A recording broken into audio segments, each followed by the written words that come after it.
नमस्कार दोस्तों, स्वागत है आपका वनडे एग्जाम सेंटर में।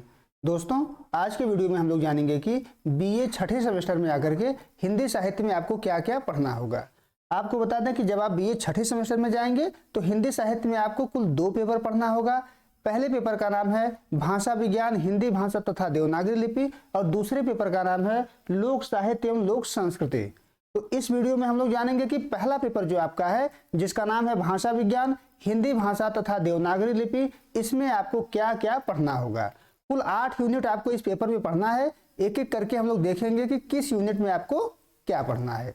जो आपका पहला यूनिट है, इसमें आपको भाषा एवं भाषा विज्ञान का सामान्य परिचय पढ़ना है। इसमें जानना है आपको भाषा होता क्या है, भाषा का अर्थ क्या होता है, विभिन्न विद्वानों के द्वारा जो भाषा की परिभाषा दी गई है इसके बारे में हम लोग जानेंगे। भाषा का स्वरूप क्या होता है, भाषा के स्वरूप के बारे में अध्ययन करेंगे, और भाषा के अभिलक्षण के बारे में जानेंगे कि कौन कौन सी विशेषताएं भाषा में पाई जाती हैं। विशेषता को ही अभिलक्षण कहा जाता है, इसके बारे में हम यहाँ पर अध्ययन करेंगे। भाषा को अध्ययन करने के बाद हम लोग भाषा विज्ञान के बारे में जानेंगे कि भाषा विज्ञान क्या होता है। विभिन्न विद्वानों के द्वारा भाषा विज्ञान की जो परिभाषा दी गई है उसको जानेंगे। भाषा विज्ञान के प्रकार कौन कौन से होते हैं इसके जानेंगे। भाषा विज्ञान के क्षेत्र के बारे में जानेंगे, और भाषा विज्ञान की शाखाओं के बारे में हम लोग यहाँ पर अध्ययन करेंगे। तब जाके आपका पहला यूनिट पूरा होगा।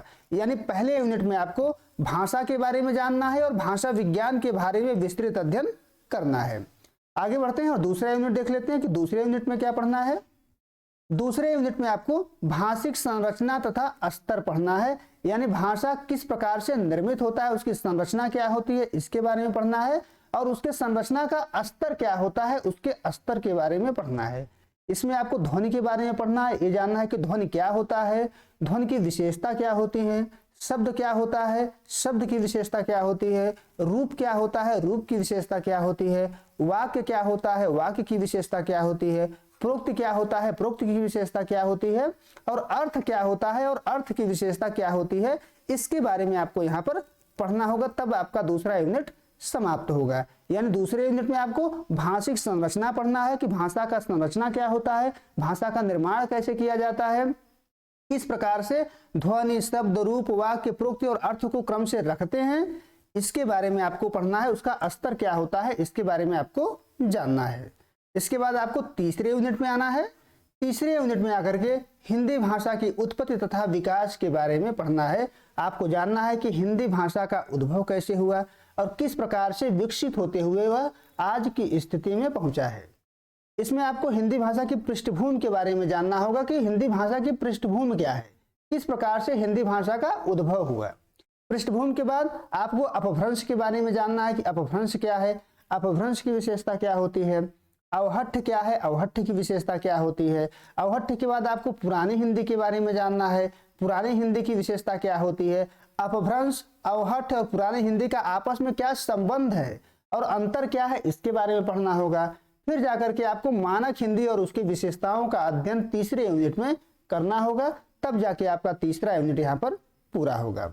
जितने भी चीज हम बता रहे हैं, जितने भी टॉपिक बता रहे हैं, जितने भी यूनिट बता रहे हैं, सबसे संबंधित वीडियो हम एक एक करके लाएंगे। आप हमारे चैनल को सब्सक्राइब कर लीजिए। आगे बढ़ते हैं, चौथा यूनिट देखते हैं।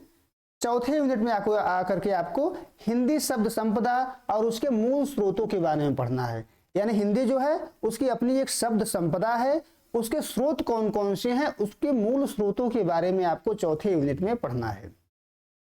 इसमें आपको हिंदी ध्वनियों के वर्गीकरण का आधार पढ़ना है।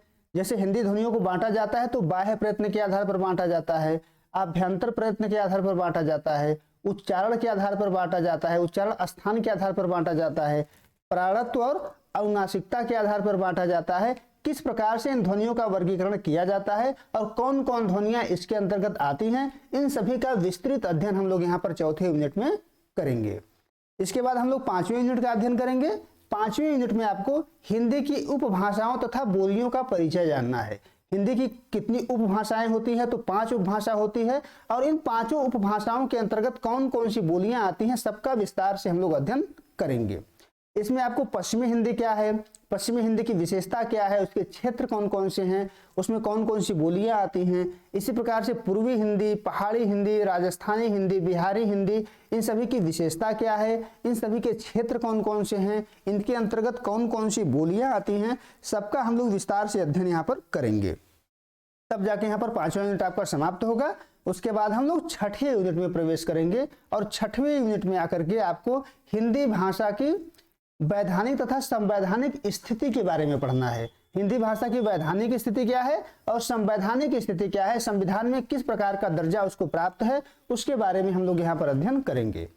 आपको राजभाषा आयोग पढ़ना है, जो राजभाषा आयोग का गठन किया गया था उसके बारे में पढ़ना है, कैसे उसका गठन किया गया, कब गठन किया गया, सदस्य क्या थे, प्रक्रिया क्या थी, इन सब के बारे में जानना है। फिर राजभाषा अधिनियम तथा उसका विश्लेषण, इन राजभाषा अधिनियम जो आए हैं उनको, जो समय समय पर आते रहे उनको जानना है। संवैधानिक प्रावधान यानी संविधान के अनुच्छेद 343 से लेकर के 351 तक जो प्रावधान दिए गए हैं राजभाषा से संबंधित, हिंदी से संबंधित, उन संवैधानिक प्रावधानों को जानना है और उसका विश्लेषण भी करना है।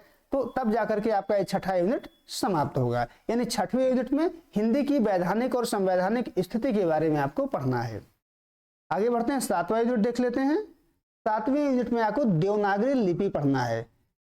भाषा को व्यक्त करने का माध्यम क्या होता है, लिपि ही होता है। आपको 7वें यूनिट में लिपि के बारे में पढ़ना है। सबसे पहले इसमें आपको देवनागरी लिपि के नामकरण के बारे में पढ़ना है कि देवनागरी लिपि का नामकरण कैसे पड़ा, देवनागरी लिपि को देवनागरी लिपि क्यों कहा जाता है। उसके बाद देवनागरी लिपि का उद्भव कैसे हुआ और किस प्रकार से उसका विकास हुआ, इसके बारे में जानना है। देवनागरी लिपि में कौन कौन सी विशेषता पाई जाती है, इसके बारे में जानना है। देवनागरी लिपि कितनी वैज्ञानिक लिपि है, इसके बारे में पढ़ना है। इसमें कौन कौन सी समस्याएं हैं, इसके बारे में जानना है। और इन समस्याओं को दूर करने के लिए कौन कौन से सुधार किए गए हैं और कौन कौन से सुधार किए जाना चाहिए अभी, इसके बारे में आपको पढ़ना है। यानी 7वें यूनिट में देवनागरी लिपि से संबंधित सभी चीजों का अध्ययन करना है, उसका नामकरण, उसका उद्भव, उसका विकास, उसकी विशेषता, वैज्ञानिकता, समस्या, सुधार, सब पे हम लोग यहाँ पर चर्चा एक एक करके करेंगे। तब जाके आपका 7वां यूनिट पूरा होगा। 8वां और अंतिम यूनिट है, इसमें आपको क्षेत्रीय बोली का विशेष अध्ययन करना है। यानी आपका विश्वविद्यालय जहां से संबंधित होगा वहां जो क्षेत्रीय बोली बोली जाती होगी उसकी विशेषताओं का अध्ययन करना होगा। इसमें आपको क्षेत्रीय बोली का विकास क्रम पढ़ना होगा, क्षेत्रीय बोली का साहित्यिक विकास पढ़ना होगा, यही इसमें पढ़ना है। जैसे जितने भी लोग गोरखपुर विश्वविद्यालय यानी डीडीयू से संबंधित होंगे तो उनको भोजपुरी का अध्ययन करना होगा। इसी प्रकार से अन्य जो विश्वविद्यालय होंगे उनसे संबंधित जो भी क्षेत्रीय बोली होगी उसका अध्ययन आपको इस 8वें यूनिट में करना होगा। तब जाकर के आपका 8वां यूनिट पूरा होगा। अगले वीडियो में यानी इसके बाद जो हम वीडियो लेकर के आएंगे उसमें हम लोग दूसरे पेपर का चर्चा करेंगे जिसका नाम लोक साहित्य एवं लोक संस्कृति है। उसमें हम लोग जानेंगे कि दूसरे पेपर में आपको क्या क्या पढ़ना है। उम्मीद है आपको वीडियो पसंद आई होगी। आप हमारे चैनल को सब्सक्राइब करिए, वीडियो को लाइक करिए, शेयर करिए। धन्यवाद।